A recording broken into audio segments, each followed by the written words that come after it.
In 2020, the DNR saw a major spike in outdoor recreation as people were looking to get outside safely. Specifically, the fishing and hunting industry saw a major uptick in participation, ultimately impacting businesses that cater to those industries. So naturally, we assigned our Savannah Fish to learn more because she's the right person. Good morning. Last name's Fish. Yeah. So it makes sense. Good morning to the both of you. That's right. My name might be Fish, but naturally, sadly, I'm not a natural angler.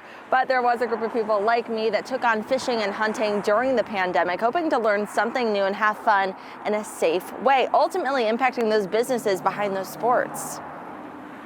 We saw a really big jump this past fall and winter for sure in sales. No bait needed. It seems West Michiganders were naturally attracted to fishing throughout the pandemic.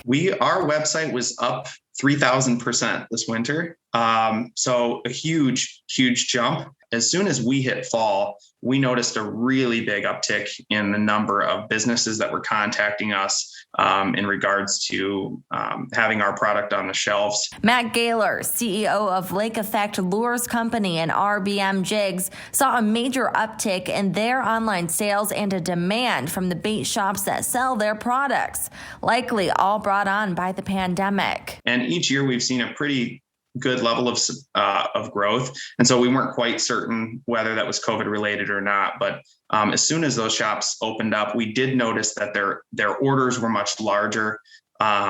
And part of that, I think, was that they did have the open shelf space, but also that their traffic was a lot heavier. So we had 1.2 million fishing customers in 2020. Michigan's DNR research specialist Dustin Eisenhoff says 2020 was a major year for outdoor recreation. Our fishing customers were up compared to 2019, 10.6%, which may not sound like a lot, but given we have over 1 million fishing customers in any given year, that's a lot. The year reeled in more young people versus those 65 and older, who typically make up most of the fishing and hunting population. In fact, that group dropped by 1.2%.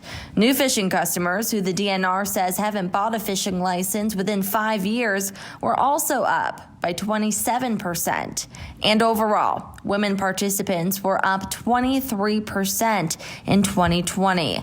But it wasn't just fishing. Hunting saw a major spike too. So that number, up not quite as high, that was up 5.5% for a total of 675,000 people.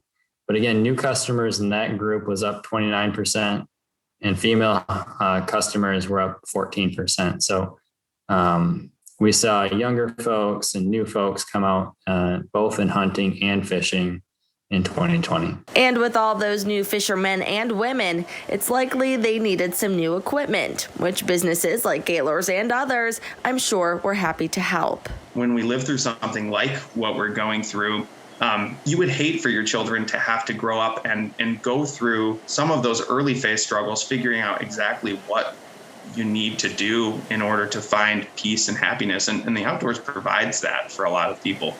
And so it's cool to be able to equip our younger generations with that. The fishing area is never short on kind of new things that are coming out. And so lots of people were taking advantage of that and kind of just bulking up and trying it out. All right, and coming up in the next half hour, I will be speaking to Randy Brenner from Brenner Sporting Goods to talk about the booming business. Mike, Deanna, did you have a chance to do any fishing or hunting during the pandemic? I am the furthest thing from a hunter or a fisherman. Yeah. Actually, I have. I'm right there with you, Mike. Yeah, that's it. Yeah, I can't get away from it. My husband's into it, and the boys are into it now, so I thought, hey, why not? Might as well jump in, right? There you go. Right in. Can't beat them, join them. Exactly. Yep.